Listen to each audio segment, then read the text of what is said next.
સત્ય કે જેને સાંભળી તમે ચોંકી ઉઠશો। ચોરીના આરોપીઓ પોલીસના હાથ શું લાગ્યા કે ખુલ્યો ખૂનનો દફન રાજ। એટલું જ નહીં, હત્યાનું કારણ સાંભળીને તમે પણ વિચારતા થઈ જશો કે શું એક ભાઈની કુદ્રષ્ટિ એ હદે ખરાબ હતી કે તેને ભોંય ભેગો કરી દેવાયો। જોઈએ ભાઈ ભાભી અને હત્યાની એ ગુથ્થી જે મહિનાઓ બાદ ઉકેલાઈ।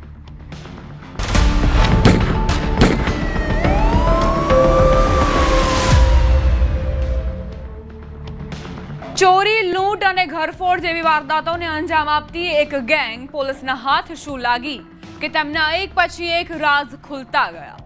સાથોસાથ એક એવી દિલધડક રાજનો પર્દાફાશ થયો જેના તાર છેક ગાંધીનગરના ડભોડા સુધી જોડાયેલા હોવાનું ખુલ્યું। તો જોઈએ ગુના અને ખૂનના ગોરખ ધંધાની કહાની।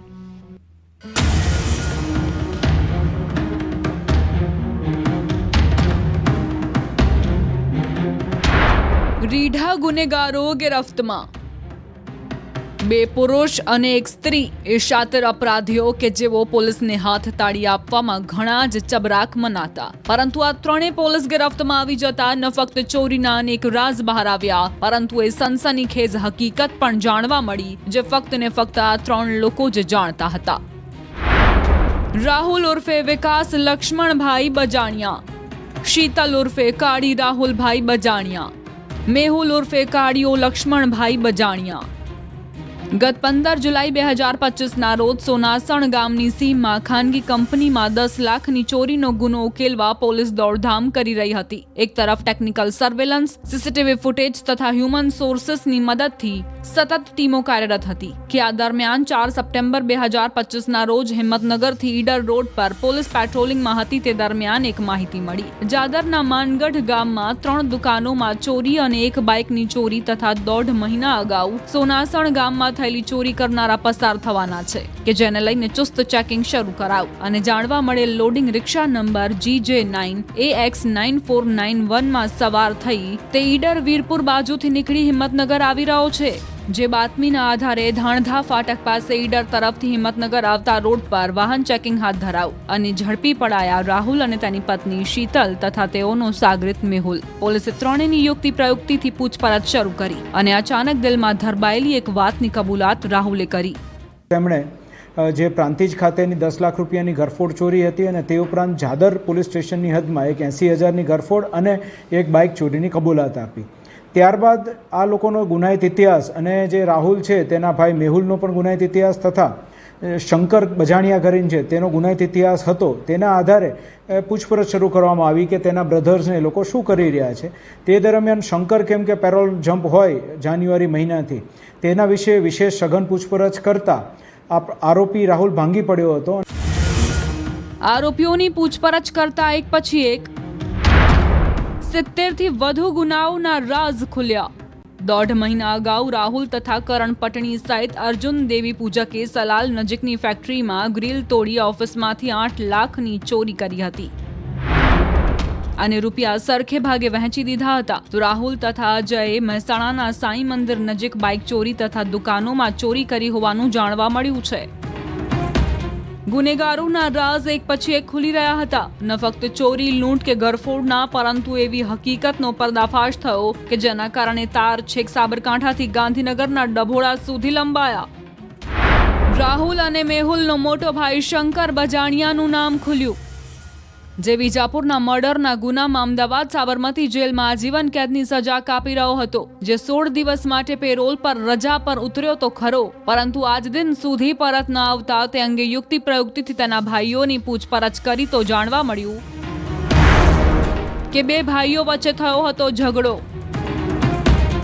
શંકર સાથે અગાઉ રાહુલને રિક્ષા બાબતે ઝઘડો થયો હતો અને 3 મહિના અગાઉ મેહુલની પત્ની લીલાને શંકરે ધમકી આપી હતી કે તું મારી સાથે રહેવા આવી જા, જો તું મારી સાથે રહેવા નહીં આવે તો હું મેહુલને મારી નાખીશ।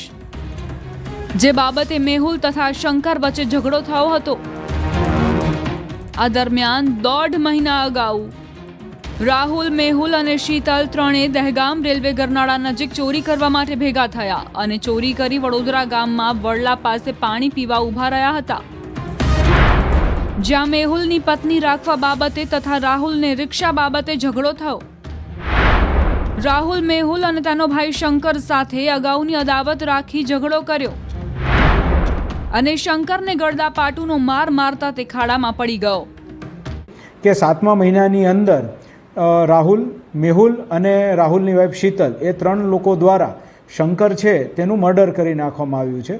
આ બાબતે વિશેષ પૂછપરછ કરતા તે લોકો એવું કહ્યું હતું કે શંકર દ્વારા રાહુલની વાઇફ શીતલ ઉપર ખરાબ નજર કરતા ગાંધીનગર જિલ્લાની હદમાં ડભોડા પોલીસ સ્ટેશન આવેલું છે તે જગ્યાએ એક અવાવરું જગ્યાએ તે લોકો ભેગા થયા. સૌપ્રથમ તો ચોરી માટે એને બોલાવવામાં આવ્યો કે આપણે બધા સાથે મળીને એક જગ્યાએ ચોરી કરવા જવાનું છે, ટીપ છે. અને તેના આધારે જે શંકર છે એ ચિલોડાની આસપાસ એમને મળવા માટે આવ્યો. ત્યાં મોટા ભાઈની નાના ભાઈની પત્ની પર કુદ્રષ્ટિ. પોલીસ તપાસમાં જાણવા મળ્યા મુજબ આ રીઢા ગુનેગારો વચ્ચે શંકર બજાણિયાની દાનત પોતાના નાના ભાઈની પત્ની પર બગડી હતી અને તેને પામવા માટે તે અવારનવાર પોતાના ભાઈઓ સાથે ઝઘડો કર્યા કરતો હતો. જે વાત ફરી 1.5 મહિના અગાઉ ઉખડી કે મધરાત્રે ચોરી કરી પરત આવતા સમયે તેઓની વચ્ચે ઝઘડો થયો અને રાહુલે મોટા ભાઈ શંકરના હાથ પકડી રાખ્યા અને શીતલે પહેરેલી સાડીનો છેડો કાઢી મેહુલ તથા શીતલે શંકરના ગળામાં વીંટાળી દીધો. બંને તરફથી સાડી ખેંચી શંકરને ગળે ટૂંપો આપી દેવાયો અને લાશને ખાડામાં દાટતા કોઈ વાહન આવતા તેઓ સંતાઈ ગયા. શંકરની લાશ ખાડામાંથી કાઢી સાડીમાં મૂકી ઊંચી કરી આગળ લઈ ગયેલા અને નદીના કોતરમાં ભેખડ બાજુ લઈ જઈ કોદાળી તથા હાથેથી આશરે 3 ફૂટ જેટલો ખાડો ખોદી શંકરને ખાડામાં દાટી દીધો અને ત્યાંથી કમ્પાઉન્ડ દિવાલ કૂદી રોડ પર આવી દહેગામ રોડ રેલવે ફાટકવાળા પુલે જઈ પોતપોતાના મુકામે જતા રહ્યા હતા. ડભોડાનું જે એક અવાવરું જગ્યા છે પોલીસ સ્ટેશન વિસ્તારમાં ત્યાં ગયા અને ત્યાં ખાધા પીધા બાદ જ્યારે શંકરનું ધ્યાન નહોતું ત્યારે આ લોકોએ ગળે ટૂંપો આપીને તેને મારી નાખ્યો અને તેને દાટી દીધો. આ જે કબૂલાત આપી ડભોડા ગામની સીમ ખારી નદી કે જ્યાં મોટી સંખ્યામાં એકઠા થયેલા લોકો અને જેસીબી મશીન વડે નદીના કિનારે કરવામાં આવી રહેલું ખોદકામ. હિંમતનગર એલસીબીની ટીમ અને અન્ય પોલીસનો કાફલો ઊભો છે અને તેઓની હાજરીમાં જેસીબીથી એ સ્થળ પર ખોદકામ કરાયું જ્યાં આરોપીઓએ પોલીસને આપી હતી માહિતી. ભારે જહેમત બાદ વરસતા વરસાદ વચ્ચે પોલીસને મળી આવ્યો શંકર બજાણિયાનો મૃતદેહ.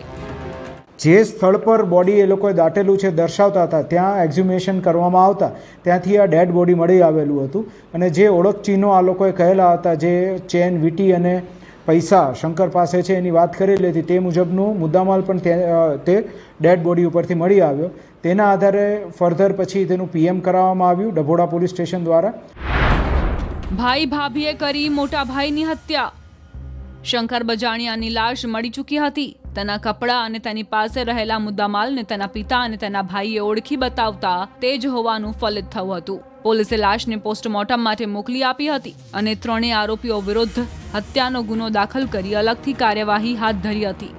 પોલીસના હાથ લાગેલા 3 આરોપીઓ તો પ્રથમ નજરે ચોરી લૂંટ કરવામાં માહેર હોવાનું પોલીસ માનતી હતી, પરંતુ પૂછપરછમાં સ્ફોટક હકીકતે એક દફન રાજને ખુલ્લો પાડી દીધો અને શંકર બજાણિયાની હત્યાનું કોકડું પણ ખુલ્લું પડી ગયું. તો પોલીસે આરોપીઓના સાગરીતો કે જેઓ ફરાર છે તેમાં અજય ઉર્ફે અજ્જુ તખાજી ઠાકોર, કરણ સરતાનભાઈ પટણી, અર્જુનભાઈ ગાંડાભાઈ દેવી પૂજક નામના વ્યક્તિઓની શોધખોળ હાથ ધરી છે. આમ 70 થી વધુ ગુનાઓ આચરનારી આ ગેંગ ન ફક્ત પોલીસ ગિરફ્તમાં આવી ગઈ, પરંતુ મોટા ભાઈની હત્યા કરનાર નાના ભાઈ અને ભાભીનો અસલી ચહેરો સામે આવી ગયો. સાબરકાંઠાથી ઈશાન પરમાર, ન્યૂઝ 18 ગુજરાતી. ધર્મની આડમાં ઠગાઈ કરતી એક હાઈ પ્રોફાઇલ ગેંગનો પર્દાફાશ થયો છે. સિરિયાથી આવેલા આ ઠગબાજો મસ્જિદોમાં પોતાને ગાઝાના પીડિતો ગણાવીને ફંડ ઉઘરાવતા હતા. આ કેસનો ખુલાસો ત્યારે થયો જ્યારે પોલીસે એક આરોપીને અમદાવાદથી દબોચ્યો અને તેના સાથીદારો ગુજરાતથી ભાગી ગયા, પરંતુ અન્ય સાથીદારો કેવી રીતે હાથ લાગ્યા તે જોઈએ.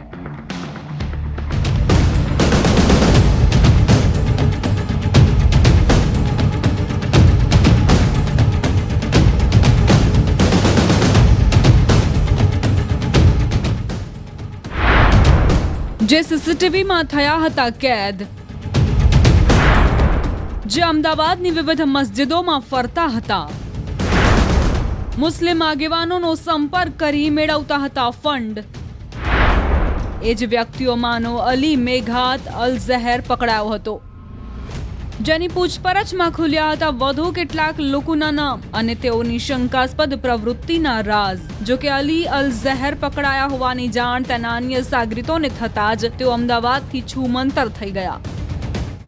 પ્રથમ જે સિરિયન નાગરિકને આપણે એપ્રિહેન્ડ કર્યો ત્યારે એ માણસ એના સિવાય આ 3 અમદાવાદમાં જ હતા અને એ વખતે માહિતી પહેલા દિવસે જ એ લોકોને ખબર પડી, કારણ કે આ ચારેયને શોધવા માટે જે માહિતી મળી હતી એ તમામ સ્થળોએ જ્યારે તપાસ કરવામાં આવી ત્યારે તપાસ કરવા એ બાબતે જ એમને જાણ થઈ અને એ લોકો ત્યાંથી તરત જ કલકત્તા ચાલ્યા ગયા હતા અને કલકત્તાથી પછી એ લોકો દિલ્હી ગયા અને દિલ્હી ગયા બાદ જ્યારે LOC આધારે એ લોકોને એપ્રિહેન્ડ કરવામાં આવ્યું.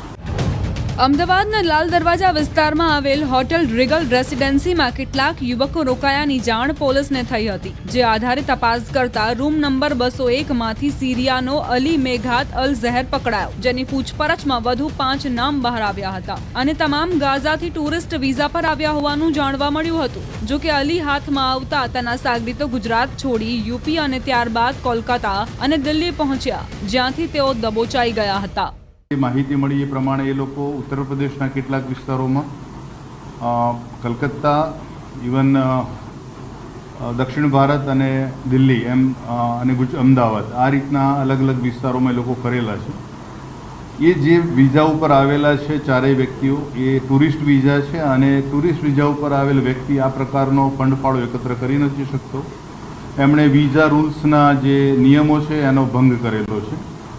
ગાઝાની એક ટોળકી અમદાવાદની મસ્જિદોમાં જઈ પોતાની ઓળખ ગાઝાના પીડિતો તરીકે આપતી અને મુસ્લિમ ધર્મના આગેવાનો અને મસ્જિદોમાં જઈને પોતાની પરિસ્થિતિનો હવાલો આપી નાણાં મેળવતા હતા. પોલીસના દાવા મુજબ અલી મેઘાત અલ ઝહેરની પૂછપરછમાં તે ટુરિસ્ટ વિઝા પર ભારત આવીને ગાઝાનો નાગરિક હોવાની ખોટી ઓળખ આપીને મસ્જિદોમાં જઈને નાણાં ઉઘરાવીને વૈભવી જીવન જીવતો હતો. તો આ મામલે અન્ય 3 લોકોના નામ આવતા તે તમામ અંડરગ્રાઉન્ડ થઈ ગયા હતા, જેથી ક્રાઇમ બ્રાન્ચે 3 સિરિયન નાગરિકોના પાસપોર્ટની વિગતો મેળવીને લુકઆઉટ નોટિસ જાહેર કરી હતી. 3 દિલ્હી એરપોર્ટથી દુબઈ થઈ દમાસ્કસ જવા બોર્ડિંગ કરતા હતા, ત્યારે જ લુકઆઉટ નોટિસના આધારે 3ને પકડી પડાયા. આ મામલે અમદાવાદની ક્રાઇમ બ્રાન્ચની ટીમ દિલ્હી પહોંચી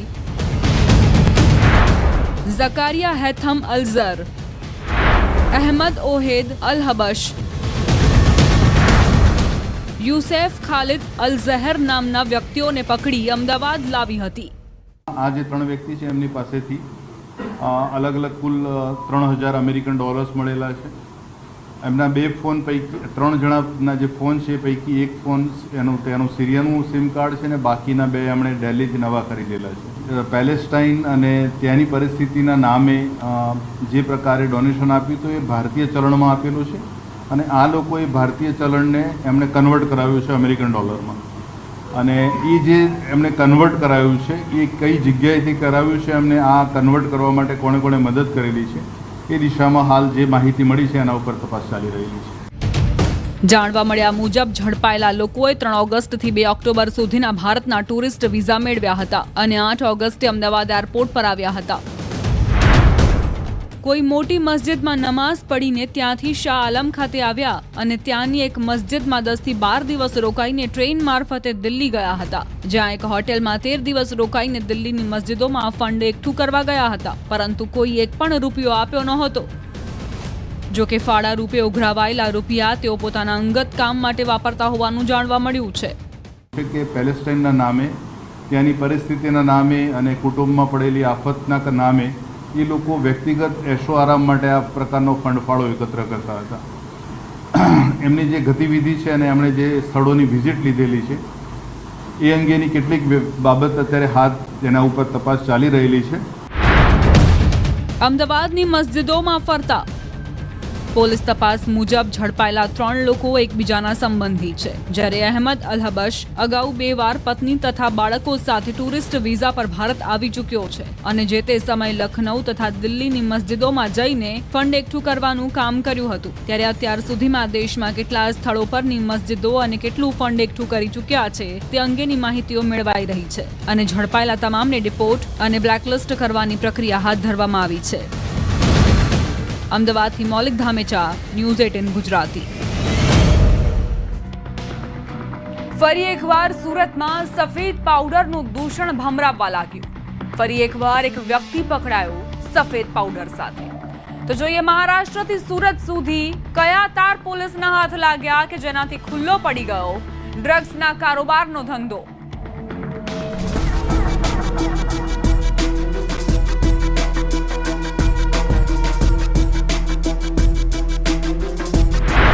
મહારાષ્ટ્રથી સુરત સુધી ફેલાઈ ડ્રગ્સની જાળ. ફરી એકવાર ડ્રગ્સની ડિલિવરી કરનાર પકડાયો.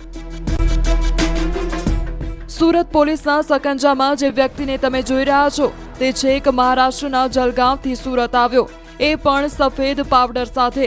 પોલીસની ચાંપતી નજરને થાપ આપવાની કોશિશ કરનારા એજાઝ ઉસ્માન શેખને દબોચી લેવાયો.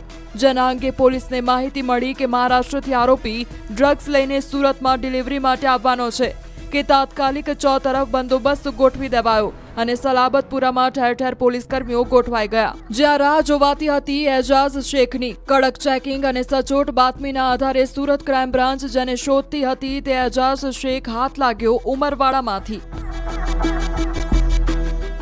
સલાબતપુરા વિસ્તારના ઉમરવાડામાં એક માણસ જલગાંવથી જેનું નામ એઝાઝ છોટાખાન શેખ ડ્રગ્સ દેવા માટે આવવાનો છે, ડિલિવરી દેવા માટે. આ બાતમી આધારે સુરત ક્રાઇમ બ્રાન્ચની ટીમ દ્વારા એને સલાબતપુરામાં એના એક ઓળખીતાના ઘરેથી પકડી પાડવામાં આવ્યો છે અને એની પાસેથી 200 ગ્રામથી વધુ સારી ક્વોલિટીનું એમડી ડ્રગ્સ કબજે કરવામાં આવ્યું છે, જેની અંદાજે કિંમત 20 લાખ રૂપિયાથી વધુ થાય છે.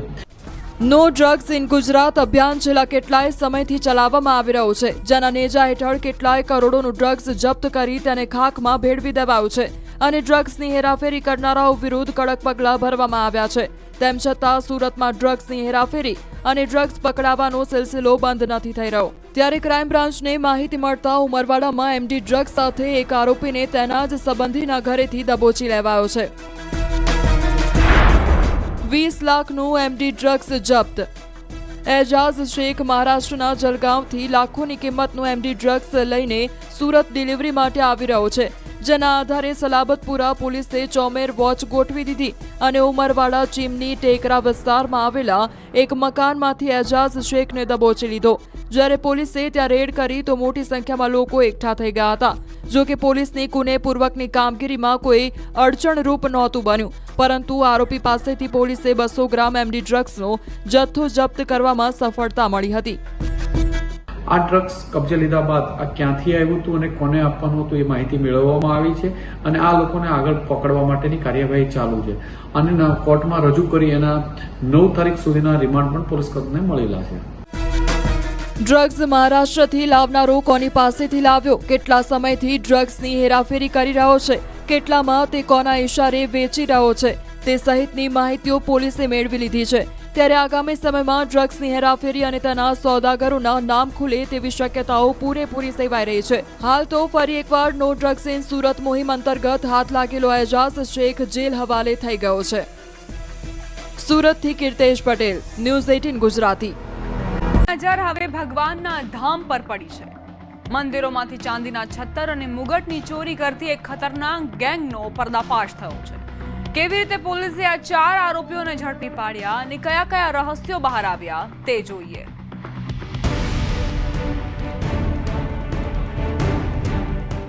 4 આરોપીઓ અને તેઓની ચકર વકર ફરતી આંખો કે જે હંમેશા ફિરાકમાં રહેતી હતી ચોરીની.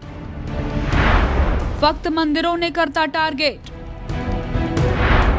મંદિરોમાં જ છત્તર મુગટની ચોરી કરતા અને મધરાત્રે મંદિરોમાં ચોરી કરી છૂમંતર થનારી આ ગેંગ અનેકવાર પોલીસને હાથ તાળી આપતી હતી, પરંતુ દરેડથી જામનગર તરફ આવતી એક શંકાસ્પદ કારને રોકવામાં આવી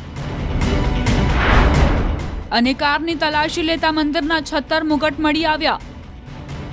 જંગે પૂછપરછ કરતા કોઈ યોગ્ય જવાબ ન આપી શક્યા, પરંતુ પોલીસની આગવી ઢબની પૂછપરછમાં ખુલ્યા મંદિર ચોરીના રાઝ. દેવી દેવતાના ગુનેગારો ગિરફ્તમાં. 6 મંદિર ચોરીનો ઉકેલાયો ભેદ. ચોરો ચાંદીના છત્તરો અને મુગટને વેચી રોકડી કરે તે પહેલા આરોપીઓ હાથ લાગી ગયા અને આરોપીઓ પાસેથી પોલીસે ન ફક્ત ચોરીનો મુદ્દામાલ જપ્ત કર્યો, પરંતુ કેટલી મંદિર ચોરીઓને અંજામ આપ્યો છે તેનો પણ પર્દાફાશ થયો. જામનગર જિલ્લાની અલગ અલગ જગ્યાએ કુલ 3 જગ્યાએ પંચ એ વિસ્તાર પોલીસ સ્ટેશન વિસ્તારની ચોરી જે 2024ની છે. લાલપુર પોલીસ સ્ટેશન વિસ્તારમાં 2 ચોરીઓ જે ચાલુ વર્ષની અંદર ગુના દાખલ થયેલ છે એ ઉપરાંત દેવભૂમિ દ્વારકાની અંદર ભાણવા ખાતે તેમજ ભાયાવદરની અંદર પણ 2 ચોરીઓ કરીને કબૂલાત કરેલ છે. નાથાભાઈ વીરાભાઈ ખરા, રવિભાઈ વીરાભાઈ ખરા, ખોડાભાઈ ઉર્ફે ભરત માનસુરભાઈ ખરા, ખીમાભાઈ પુંજાભાઈ રાઠોડ. આ 4 આરોપીઓને પોલીસે કાર સાથે પકડી પાડ્યા છે, જેઓની પૂછપરછમાં જામનગરમાં કેટલાક સ્થળો પર આવેલા મંદિરોમાં જ તેઓએ ચોરી કરી હોવાનું જાણવા મળ્યું છે. પોલીસના દાવા મુજબ 6 મંદિરોમાં ચોરી કરી હોવાનું જાણવા મળ્યું છે. ગલ્લા ગામમાં આવેલ ખોડિયાર માતાજીના મંદિરમાંથી ₹24,000ની કિંમતના જર્મન સિલ્વર ધાતુના 4 નંગ છત્તર કબજે કરાયા. તો ખટિયા ગામમાં આવેલ કોટેશ્વર મહાદેવના મંદિરમાંથી ₹18,000ની કિંમતનું જર્મન સિલ્વર ધાતુનું છત્તર જપ્ત કરાયું. આ ઉપરાંત જામનગર તાલુકાના જગા ગામમાં આવેલ રામાપીરના મંદિરમાં ₹30,000ની કિંમતના ચાંદીના 2 નંગ છત્તર અને 1 જોડી ચાંદીના પગલા પણ પોલીસે રિકવર કર્યા છે. આ શખ્સોએ ભાયાવદરમાં આવેલા ખોડિયાર માતાજીના મંદિરમાં પણ ₹25,000ની કિંમતના છત્તરની ચોરી કરી હતી. અને આ જ વિસ્તારમાં આવેલા પડવલા રોડ પરના હિંગળાજ માતાજીના મંદિરમાંથી ₹63,000ની કિંમતના સોનાનો ગિલેટ ચડાવેલ ચાંદીનું છત્તર ચોરી કર્યું હતું. આ સાથે જ દેવભૂમિ દ્વારકા જિલ્લાના ભાણવડ તાલુકાના ઘુમલીમાં આવેલ આશાપુરા માતાજીના મંદિરમાંથી ₹37,000ની કિંમતના 7 છત્તર અને ₹500ની કિંમતના માતાજીના 2 મુગટ તેમજ ₹250ની કિંમતનો ધાતુનો હાર પણ પોલીસે કબજે કર્યો છે. મોડસ ઓપરેન્ડી એક જ છે કે મંદિરમાં જ જઈને ચોરી કરવી અને મંદિરમાં છત્તર અને મુગટની ચોરી કરવી એ અત્યાર સુધી જણાઈ આવેલ છે. મુદ્દામાલ એટલા માટે કે મંદિર ચોરીનો મુદ્દામાલ છે એટલે તાત્કાલિક સોનીના ધ્યાન પર જાય. ઘરની ચીજ વસ્તુ હોય તો ખ્યાલ ના આવે, મંદિરનો હતો એટલે મંદિરના પૂજારી જાય તો કોઈ પ્રશ્ન ના ઉપસ્થિત થાય. એટલા માટે એ લોકો અત્યારે એ મુદ્દામાલ અલગ અલગ જગ્યાએ છુપાવીને રાખતા હતા. અત્યારે હાલ જ એ લોકો પાસે જે હતું ને પ્રયત્ન ચાલુ હતા એ લોકો વેચવાના, એટલે ઇન્ફોર્મેશન મળે અને પોલીસે ધરપકડ કરી. 3 જિલ્લાઓના મંદિરોમાં ચોરી કરી તરખાટ મચાવતી ગેંગ પોલીસ ગિરફ્તમાં આવી ગઈ છે. ત્યારે આ ગેંગ મધરાત્રે મંદિરોની રેકી કરી ગામથી દૂર આવેલ વિસ્તારોના મંદિરોને ટાર્ગેટ કરતા હતા અને મંદિરના તાળા, નકુચા, લોખંડના કટર સળિયાથી તોડી મૂર્તિ પર તથા મંદિરમાંથી ચાંદી સહિત અન્ય ધાતુના છત્તર અને મુગટની ચોરી કરી છૂમંતર થઈ જતા હતા. આમ ફક્ત ને ફક્ત મંદિરોમાં જ ચોરી કરતી ગેંગ પોલીસના હાથ લાગતા મંદિરોમાં ચોરીની ઘટનાઓને બ્રેક તો વાગી ગઈ છે, પરંતુ આરોપી સાથે અન્ય કેટલા લોકો સંડોવાયેલા છે અને તેઓ ચોરીનો મુદ્દામાલ કોને વેચવા જતા હતા તેની તપાસમાં પોલીસ લાગી ગઈ છે. જામનગરથી કિંજલ કારસરિયા, ન્યૂઝ 18 ગુજરાતી. સાબરકાંઠાથી એક એવો ચોંકાવનારો કિસ્સો સામે આવ્યો જ્યાં દારૂના નશામાં એક યુવકનું કરી દેવાયું ઓપરેશન અને તેના કારણે આરોગ્ય વિભાગ પર નશાની હાલતમાં ઓપરેશન કરવાનો લગાવાયો આક્ષેપ. તો શું છે આખો મામલો કે જેણે તે યુવકની જિંદગીમાં ખતરનાક યુ-ટર્ન લઈ લીધો? સાબરકાંઠાનું વિજયનગર, જ્યાં આવેલા કાલવણ ગામના એક વ્યક્તિની કરી દેવાઈ નસબંધી. વાત ચોંકાવનારી નથી, પરંતુ અનેક સવાલો ઊભા કરનારી છે. કારણ કે ઘટના ગત 14 ઓગસ્ટની છે, જ્યાં ઓપરેશન કર્યાના થોડા દિવસો બાદ ઇન્ફેક્શન થતા તે યુવકને હિંમતનગર સિવિલ હોસ્પિટલ લાવવામાં આવ્યો, જ્યાં તેને દાખલ કરી ઓપરેશન કરી સ્વસ્થ કરાયો. એ લોકોએ એવું જણાવેલું કે નસબંધી માટેનું ઓપરેશન 15-20 દિવસ પહેલાં કરાવેલું છે અને 21 દિવસ પછી એને ભૂષણ કોથળી કહે છે, જે એમાં પરુ ભરાઈ ગયેલું હતું, જેના માટે વધુ સારવાર માટે હિંમતનગર સિવિલમાં લાવેલા.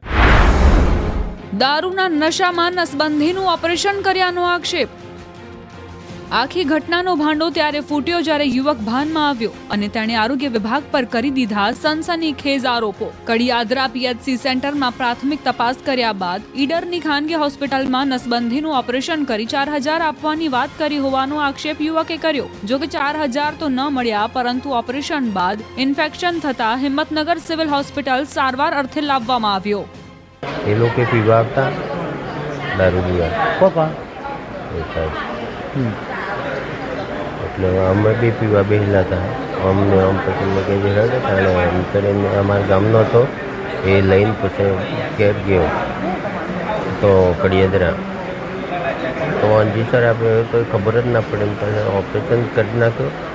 ઓપરેશન તો ના કીધું ઈડર લઈ ગયા પછી તોથી એ ડર લઈ જાય ઓપરેશન કરીને એને ક્ષેત્રે ને એક અમાર ગામનો હેથી લઈ જો કડિયાદરે 4 જણા એમ તો લઈને ઈડર જાય ને ઓપરેશન કીધું અમે ખબર જ નહીં તો 5000 આલી એમ કે તો 4000 આલ્યા એને નહીં લીધા બીજા લીધા એમ કે તેને પછી સજા આલવી જ દુજે ને પૈસા 4000 આલ્યા તો બીજા જણા લીધા એમાં તમને પૈસા આપે ના અમે ખબર જ નહીં ઓપરેશન કીધું તે પૈસા ક્યાં લે અમારે પૈસા શું કરવા હે કડિયાદરા પીએચસી કેન્દ્રમાં વિજયનગરના કાલવણ ગામના દિનેશભાઈનું નસબંધીનું ઓપરેશન કરાયું, જે અગાઉ પીએચસી કેન્દ્રના તબીબ દ્વારા તમામ પ્રકારની માહિતીથી માહિતગાર કરાયા હોવાનું કહેવાઈ રહ્યું છે. ઓપરેશન અગાઉ પ્રાથમિક તપાસ પણ કરાઈ હતી, જે બાદ ઈડરની ખાનગી હોસ્પિટલમાં તેનું નસબંધીનું ઓપરેશન કરવામાં આવ્યું હતું. જો કે ઓપરેશન પૂર્વે આરોગ્ય વિભાગ દ્વારા યુવકની સહમતિ પણ લેવામાં આવી હતી. સાથે જ યુવકની સાથે આવેલ એક વ્યક્તિને સાક્ષી તરીકેની સહમતિ પણ લેવામાં આવી હતી. એટલું જ નહીં, રાજ્ય સરકાર દ્વારા મળતા પૈસાની ચૂકવણી ફોર્મ પર સહી કરાવી ચૂકવણી કરાઈ હોવાનું કહેવાઈ રહ્યું છે. એમને પોતાની સંમતિ વધતા એમની સાથે જે એમની જોડે જે સાક્ષી તરીકે આવેલા છે એ પણ ભાઈ જોડે રહી અને મોટિવેટરની સાથે રહી અને એમની એનએસવી ઓપરેશન કરાયેલું. કોઈ પણ ડૉક્ટર આવી હાલતની અંદર કોઈ પણ પ્રકારનું ઓપરેશન કરતા નથી હોતા. ખોટી રીતે નસબંધી કર્યાનો યુવકનો આક્ષેપ. ઓપરેશન કરાયેલ યુવક પોતાને ખોટી રીતે નસબંધીનું ઓપરેશન કરી દેવાયું હોવાનો આક્ષેપ કરી રહ્યો છે, જેને લઈ આરોગ્ય વિભાગ દ્વારા તપાસ પૂર્ણ પણ કરી દેવામાં આવી છે. ત્યારે એક તરફ આરોગ્ય વિભાગ તમામ હકીકતો અને માહિતીઓ આપી સહમતિ બાદ ઓપરેશન કર્યાનું જણાવી રહ્યા છે, તો બીજી તરફ યુવક પોતાને લોભ લાલચ આપી દારૂના નશામાં નસબંધીનું ઓપરેશન કર્યાનો પણ આક્ષેપ કરી રહ્યો છે. ત્યારે બંનેમાંથી કોણ સાચું બોલી રહ્યું છે તે તો યોગ્ય તપાસમાં જ ખબર પડે. પરંતુ હાલ તો સમગ્ર મામલે યુવક પર ન ઘરનો કે ન ઘાટનો એવી સ્થિતિ આવી પડી છે. સાબરકાંઠાથી ઈશાન પરમાર, ન્યૂઝ 18 ગુજરાતી.